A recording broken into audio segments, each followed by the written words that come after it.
I just saw the final movie in the Heaven's Feel trilogy this past weekend. To cut to the chase here, it was excellent. Everything in this trilogy is excellent. Triple plus, go ahead and watch it, even if you're not typically a Fate Stay Night fan or a Type Moon fan in general. I think anyone can get down with this. You know, the animation was superb, especially during the fight scenes. The music by Yuki Kajiura, just perfect.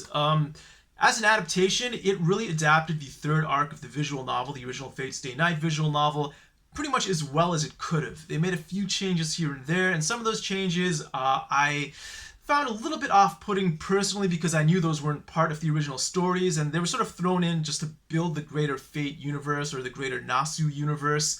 But you might find that fan service if you're into the whole thing, and if you haven't seen any of that stuff, maybe it's just completely neutral to you. But otherwise, the adaptation did a really, really good job. I'm very happy with it, and if I do have any real complaints about the story, it's from the underlying VN, not the way it was adapted.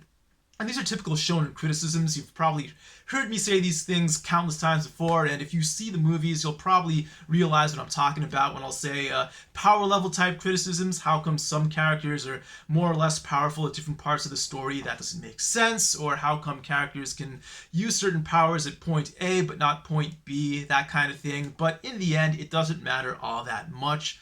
Once again, these are excellent movies. Go ahead and watch them. I'm sure that once these come out on DVD or Blu-ray, I'll watch them all back to back to back and listen to the soundtracks while I'm at it.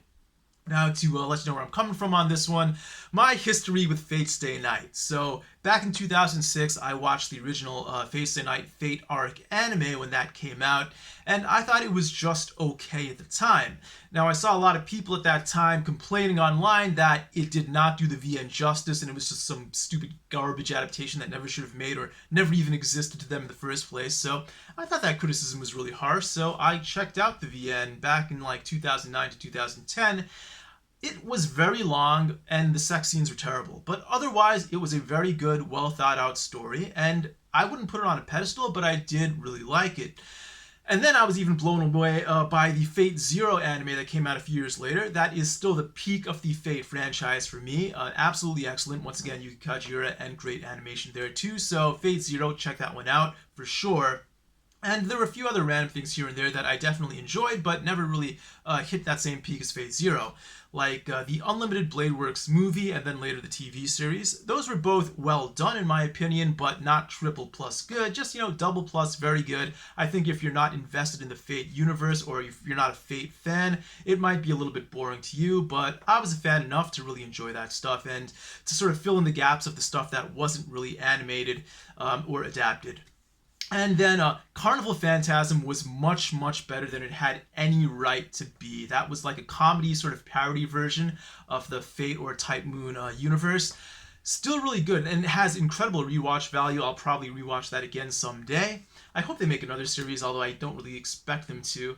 But then it sort of trailed out from there. Like, Fate Apocrypha wasn't that good. It had some good moments, Kurna, but otherwise, you know, forgettable. And now it's really gone off into the weeds with the Fate Grand Order stuff, which I haven't seen, and I don't really know if I want to get into it because I just don't have enough time to spend on all this side arc crap.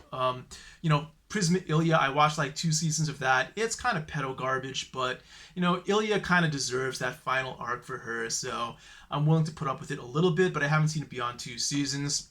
And then here we get the Heaven's Feel movies, which I expected to be pretty good. I mean, from the VN, this arc featuring Sakura is considered to be the most dramatic of the arcs, and I thought it would definitely be a good adaptation, probably about the same level as the previous Unlimited Blade Works TV adaptation, but this one turned out to be much, much better. I really like the way they did it, and so this may be the new peak of the Fate franchise for me. I'll really have to think about this some more, because Fate Zero is still my favorite, but Heaven's Feel is also triple plus good. Now, before we go, when you see an anime movie in Japan, you will typically get some sort of swag to go along with it. So at the movie theater, they gave me this folder. Got some Rin there, some Sakura on the back, and some of the other goods that I have. Here's my Fate Zero like cup holder or whatever. whatever they call those things, I forget, coaster, I think. And here I have one of the few pieces of anime swag that I carry with me in public. This is the Rider keychain I've had for about 4 years now. At first it's just kind of a gag. It's like, hey, I'm going to use this while carrying my bike keychain or my moped keychain. Rider, get it? Ha ha ha. But yeah, it's still not that embarrassing when people call me out on it in public, so I'm willing to at least put up with that. Anyway, that's all on the Fate franchise for now. I really don't think I'll get into Fate Grand Order. I might check it out. I did see a trailer for that movie during this movie, and I have heard they have dinosaur servants now, so who knows what the future may hold, but that's probably it for now.